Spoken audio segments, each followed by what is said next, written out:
Hello, my fish fam, it's Nikachu, Merfolk Master, and I am really excited to show off this incredibly innovative build of Merfolk, Azorius Merfolk, with Ephemerate. Ephemerate being a card that is hotly debated in Modern, seeing play in a lot of decks, trying to get the most value out of Solitude and Fury. And is Merfolk missing out on that value? Is it? Well, we're going to talk about that today. I'll tell you, I'm actually so excited about this deck. I actually lost quite a bit of sleep over thinking about it, and I had to build it, and the results were fantastic. I see actually a lot of potential for Ephemerate in this deck. I did play it once.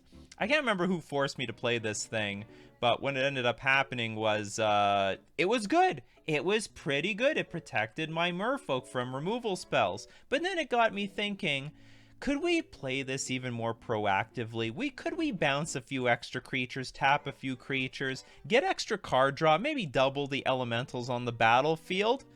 And because of this interaction, I'm pretty much locked in to playing this deck 1 month from now in the Fusion 5K being hosted. I think it's July 8th. Fusion 5K hosted by none other than FusionGamingOnline.com, your one-stop shop for all your paper Magic needs. You better believe I got my Ephemerates and Prismatic Endings from Fusion Gaming, and I use coupon code Nikachu at checkout to get myself 5% off all my purchases. We're also going to thank Mana Traders, the premier place to rent Magic cards online, and your ability to playtest this Ephemerate Merfolk deck. If you're not sold, hey, I don't blame you. Try it out for yourself by renting using my Mana Traders link in the description below, or save 10% off your first 2 months using coupon code Nikachu_W0D. So here's the deal. Yeah, so I was actually most excited about playtesting this humans deck. I thought, well, humans could make really good use out of Ephemerate. I think playing Reflector Mage and then being able to Ephemerate it at instant speed is good against almost anything. It's good against almost everything in the format. There's actually quite a few creatures. Heading that Murktide would be an absolute beating. And also even bouncing things like Ragavan or something. You know that they're not going to come back down. And also blinking Thou's Lieutenant would get extra buffs, and, you know, blinking a Meddling Mage can change what card you want to get. You know, your opponent plays Cascade Spell. Alright, well, Ephemerate my Meddling Mage, name Living End, or Crashing Footfalls, whatever you have to do. And now, also, Lava Brink Venture is, like, basically True Name Nemesis. If you name Odd, it can't get hit basically by anything except Prismatic Ending on 4. It dodges Bolt, Unholy Heat, Fury, Solitude, because Lava Brink Ventura has protection from each mana value of the chosen quality. But then afterwards I was thinking, can I do something with Merfolk? Isn't it possible? And I actually had a 5-0 once where I won with no lords. There were no lords in the deck. Nothing. Sorry, there was like a Mararegery, but no Island Walk lords. And it was mostly just like Silvergill Adept, Harbinger, Trickster, and Master of Waves, and Thassa's Oracle. And my first build had Thassa's Oracle instead of Master of the Pearl Trident. And it sucked. It just wasn't worth the ETB, and I could have used a little bit more power. So I brought the Master of the Pearl Trident back. But so the deal is this.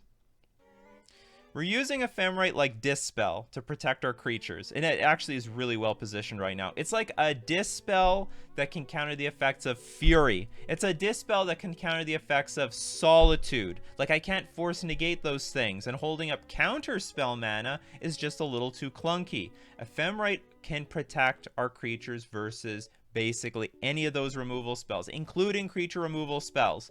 But in addition to that, it can be played proactively. You're going to see that we flash in Harbinger, bounce creatures, block, blink this thing, bounce other creatures, my Harbinger lives, and then on the backside of Ephemerate, I can still hit the Harbinger again. I could tap something down with Trickster, I could draw a card with Silvergill Adept, or I can double the tokens on the battlefield with Master of Waves. So there's a lot of extra value that we get with Ephemerate, and we don't lose too much tempo because we're keeping our creatures on the battlefield. And we have enough ETBs, I think, that we make very good use of this card. Not to mention, when we bring in Subtlety, it is possible to evoke this, Ephemerate it, and keep it on the battlefield. And so yeah, I'm quite hyped for Ephemerate in this deck. The only problem I have with this list at the moment is that probably I should have Wanderwine Hub instead of Seachrome Coast, with Wanderwine Hub being the card. It's the only change I would make to this list. Wanderwine Hub is a card. When it enters the battlefield, reveal a Merfolk you control from your hand. If you don't, Wanderwine Hub enters the battlefield tapped. My problem with this card traditionally is actually it's quite clunky. When you're up against a combo or control deck and you start setting out a bunch of creatures and you side in all the counter spells and other interaction, sometimes you don't have a Merfolk in your hand to reveal. And on turn 3 or turn 2, this comes into play tapped. That's no good. I don't like that. But I think for this deck, it's going to work out very well. I'm going to be stalling. Again, when you have good cards in your hand, like Silvergill Adept, you don't want to play that on turn 2. You want to play that on turn 3, so you can hold up Ephemerate and blink it just in case they try to kill it.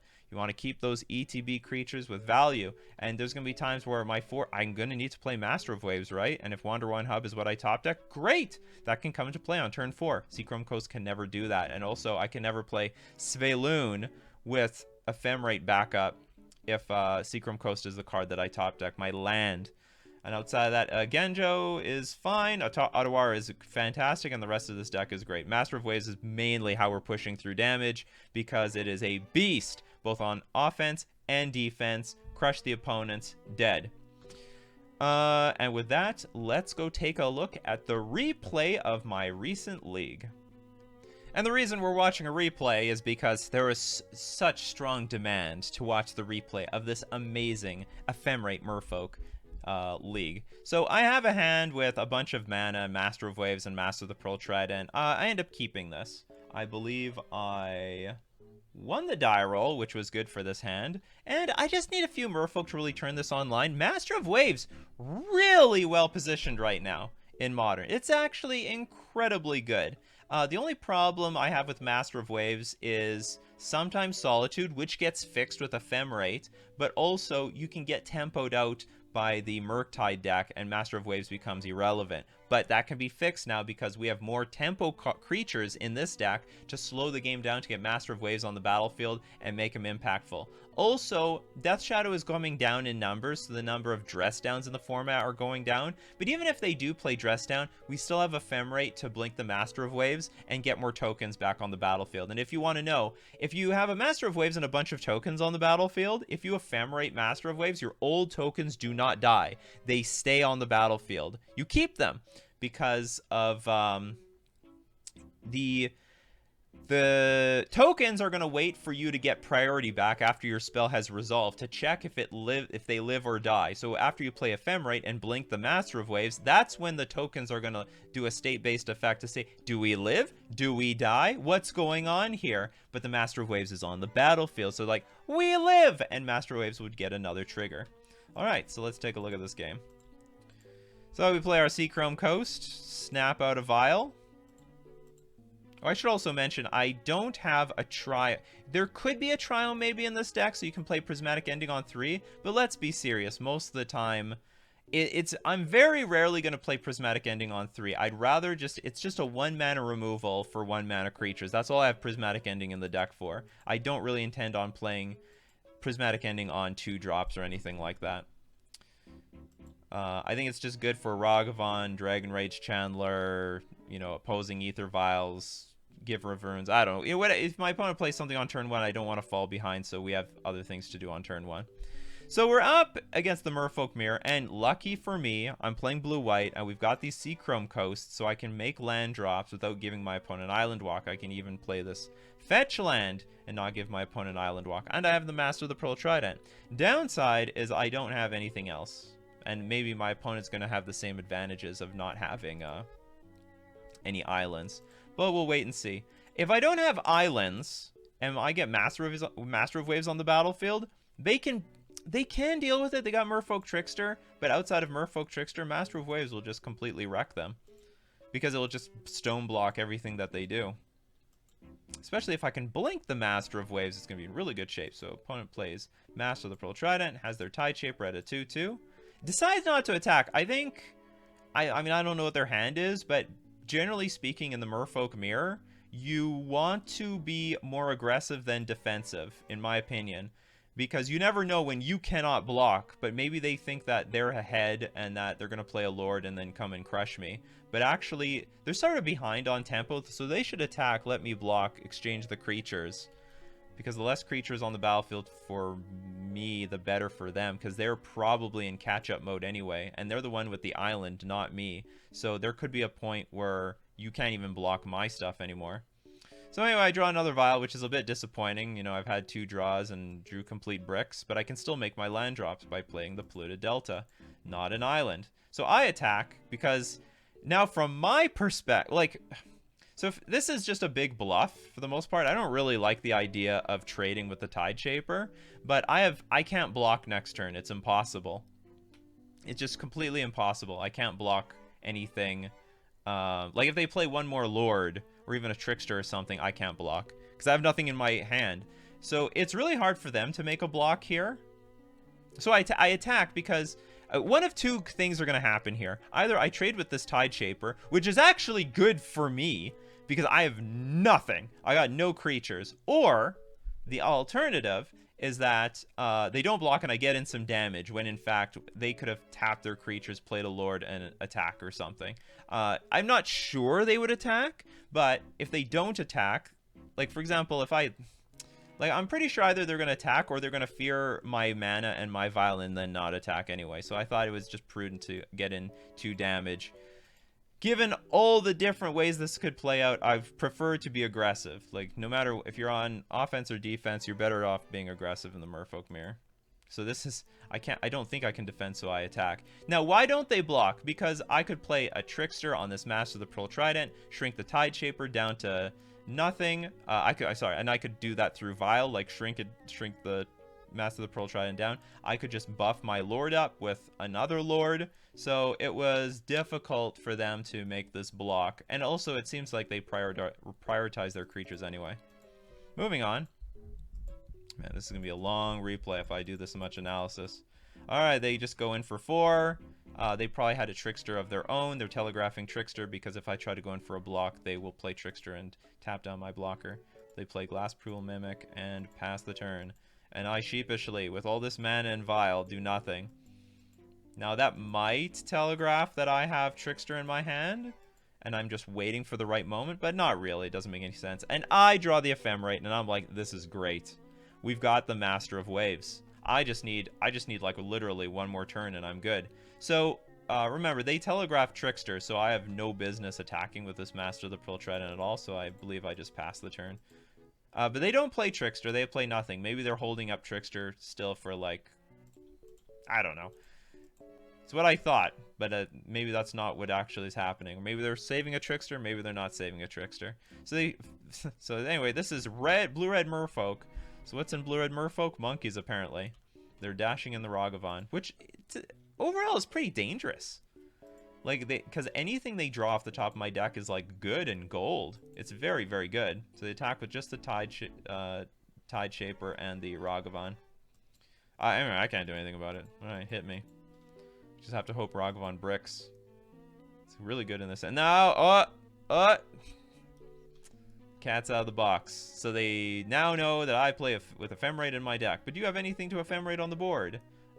They could actually sack the treasure token, blink the Ragavan, get to keep it, and they don't have to keep bouncing it back onto the battlefield over and over again. So anyway, they bring Ragavan back to their hand, and they pass. So I get to take my turn, which is nice. Tick the Vial up to 4. We're going to make a lot of tokens with Master of Waves. And I got Prismatic Ending. Not bad. Not bad at all. I pass the turn to do nothing. I didn't play Prismatic... Oh yeah, I don't play Prismatic Ending here because I need to hold up Ephemerate mana. And if I play Prismatic Ending, I would then have to Fat Shock myself, putting myself down to 3... Sorry, we lose 3 life, but I would get an island. And that's no good. Like, we don't want islands because we're gonna get smashed by the Merfolk. So I'm in a good spot here. No islands. Let's just play it safe. I'm gonna get a Master of Waves, beautiful Master of Waves on the battlefield. Opponent may not even see it coming. They might just think, oh, we're just playing with a like subtlety or something, a bunch of subtleties. So they dash in the Ragavan, maybe to test the waters. Anyway, I do nothing. And now it's time for the Rude Awakening. The master has arrived. It's been a long time. Been a long time, my master.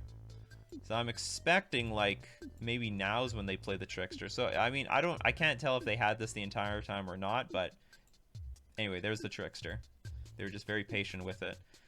And now here's the interaction. In response, and I do have a response, we're going to play Ephemerate on our Master of Waves. Now the tokens, remember, they don't go away. We don't lose the tokens, because after Ephemerate resolves is when, and we get priority back, or someone gets priority, that's when the tokens are going to check, do we live or die?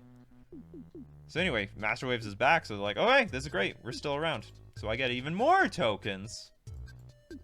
Got double the tokens, double the fun, double the spearman gum. We block one each. Didn't really expect a lightning bolt or anything like that. And guess what's gonna happen now? We get this rebound from this ephemerate. And mind you, be careful how you stack your triggers. Sometimes you might want to ephemerate, say, a silver gill adept on the battlefield, draw a card, and see how you're going to take up your vials based on that draw. So be very careful how you stack your triggers. Generally speaking, like, ephemerate first, you know, take up... okay, oh, there's another situation, by the way. Okay, so you either want ephemerate first, vials stack later, or if you have silver gill adept in hand, you might want the vials to resolve first, vial in a silver gill adept, draw the card, then let the rebound from ephemerate resolve, and then blink your silver gill adept. So it all depends. It all depends. You be careful out there. So we're going to leave the vials on 4 and 2, because I have nothing else to do here. I drew a trickster, but now I play my prismatic ending because I'm not holding up ephemerate anymore. My opponent is spell pierces it. Sure. Okay, whatever. It's not nearly as this is not nearly as bad as what you're facing right now. Opponent blocks with trickster. We vial in our trickster to shrink the mass of the Pearl Trident, and their trickster dies. And we won the game. We won game 1. Easy. Easy peasy. So how did I sideboard in this game? I don't even remember. So I took out some Silver Gill Adepts. I took out... what did I bring in? I brought in some... oh, I brought in the Subtleties. So I took out Force Negation because it's not really a big counter war I'm going to fight. And I brought in all this... and I took out 2 Silver Gill Adepts because this isn't... this matchup generally is not going to come down to card advantage. I would rather play a tempo creature than a Silver Gill Adept by turn 2. Or just put a Lord in play. So tempo matters more than card advantage. So I took out Force Negation because I don't think it's going to really have many targets. And 2 Silver Gill Adepts because I don't think it's worth it. Card advantage, not worth it. And our hand is pretty good because, again, I could potentially have... I have Vial again. Oh, I see. Okay, so my hand was good. I have Vial for turn 1. But I also could maybe, pending how the draws turn out, play Otawara first, and then maybe if we draw Seachrome Coast, I'll never have an island in play. Now, everything changes when this Ragavan hits the battlefield. My opponent could get so far ahead in card advantage and also in treasure tokens that I don't actually think it's even worth playing Ether Vial right now. I've got 3 lands in hand, so I could reasonably go turn 2... like tap down tap down a creature with Trickster, and then follow it up with Mass of the Pearl Trident, and then ephemerate something. So I go for Prismatic Ending right here. I actually do not want to play Ether Vial. I think even if I play Ether Vial, I could fall so far behind, it's ridiculous. So I don't even want to go that route. My opponent plays Silver Gill Adept. Okay, that's fine. Now I do have the option. I could play Ether Vial here on turn 2. There's nothing wrong with that, but I believe I just played like a creature to tempo them down. And I can play the Vial later. I don't even have like a very good Vial hand for the most part anyway, so it doesn't matter. So I play Trickster on the Silver Gill Adept. And they play a Tide Shaper. No big deal. Whatever. We had an island anyway. We had an island, people. So I get my Seachrome Coast. We don't really have much to do with this hand, so I just play Mass of the Pearl Trident. Attack with Trickster, just in case there's a bolt or something, we can ephemerate in response, and I believe I play the Vial post... oh, I don't play Vial. Oh, I see. If my opponent plays, like, a Lord, I can blink the Trickster, tap down the Lord, then block one of these creatures. I guess the Vial just isn't really worth a whole lot right now anyway. But they don't play a lord, they do nothing, they just attack. But I still have an opportunity here, actually. I can ephemerate. Hit the... Oh, I remember what happens here. Is this a glitch? Okay, so I Trickster the Tide Shaper, and it doesn't die. Like, it doesn't lose its... When Tide Shaper gets +1/+1 as long as an opponent controls an island. Is this like a bug? I want to say it's a bug, but maybe for layering reasons, it's not a bug. I was hoping it was going to turn into a 1/1, and I could very easily block this with, say, Master of the Pearl Trident. But now this is not a safe block, even with Trickster, because they can play Trickster on my Master of the Pearl Trident. So I end up... I think I used Trickster to block Silver Gilladept, if I remember correctly. Oh, no, maybe... Oh, yeah, it doesn't matter. Silver Gilladept or Tide Shaper, so I do go after the Tide Shaper.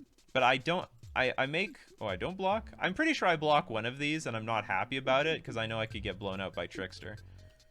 Or, well, anyway, I lost my Master of the Pearl Trident at the cost of 4 life from my opponent. We do trade, but I was hoping that would just be a straight profitable trade. So we have a rebound with Ephemerate, just dies. That's okay. That's too bad, actually. That's too bad how that worked out. Imagine ephemerating in response to Dismember. That would have been fantastic. So I do have an Otawara, the Soaring City, but it's not really worth it playing right now. We'll just wait a turn. But it looks like I'm going to get crushed. Opponent has a pretty good turn with Glasspool Mimic followed up by Master of the Pearl Trident. They smell weakness, so they're pouncing on it. I've got islands, I can't block anything. They attack for 9. What did I do? Oh, I bounced something. I bounced the Mutavault. I don't want them to replay anything with flat. I guess I could have bounced the Master of the Pearl Trident. Oh no, Oh, this saved me the most damage, because if I bounce this, I take 6. No, but I'd still take 6. Oh, I should just bounce Master of the Pearl Trident. I'm drawing more lands. I don't have any good solution to any of this. I have no blockers. I do want to force my opponent to attack, because you never know. I could play Trickster here, neuter this thing, then block a bunch of stuff, and still go to 1 and still live. But it turns out I have nothing, and I'm going to just die. And we go to game 3. So I won the die roll. Again, I have Vial in my hand with no island, so that's a very nice, lucky hand. I'm going to keep it. Opponent mulligan to 6, and we're off to the races. This is an incredibly high-quality hand. Opponent also has Vial, but has the Fiery Islet, which is going to deal a lot of damage to them in the long run.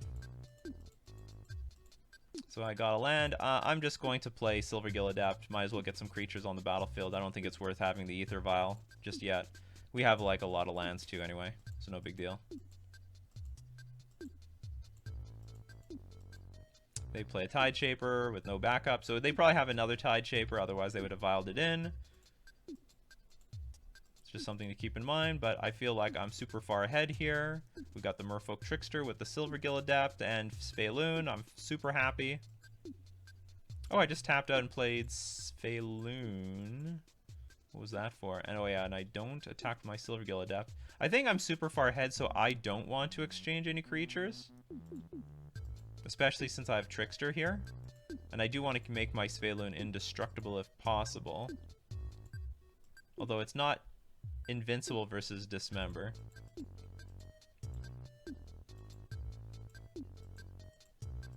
Opponent's catching up a little bit, but not a big deal. Still in a commanding position here. They opt to not attack, so we're going to put a Trickster in play for sure, 1,000,000%. And I believe I just swing out an attack with everything here. Oh, Master of the Pearl Trident, which is good, because I do have the Ephemerate backup. Our opponent tries to do something like Trickster. I don't remember what they try to tap. Oh, I think they tap down Sphaloon. Or do they? Yeah, they do. Okay. No big deal. Attack for a nice clean 6. And we know we have Master Waves coming up. Master Waves plus Ephemerate. And I'm just in control here. Like, there's nothing my opponent can do. Because with one Ephemerate, I can blink, like, I can blink Merfolk Trickster and then tap... like target Master of the Pearl Trident, all the creatures lose Island Walk, and like everything shrinks, and I have a blocker here. So, like, this Ephemerate's keeping me so securely in the game. Or even if they try to kill my Master of the Pearl Trident, I have an easy answer to counter it. Ephemerate gives you a lot of assurance in... do I do anything? I think I do nothing here.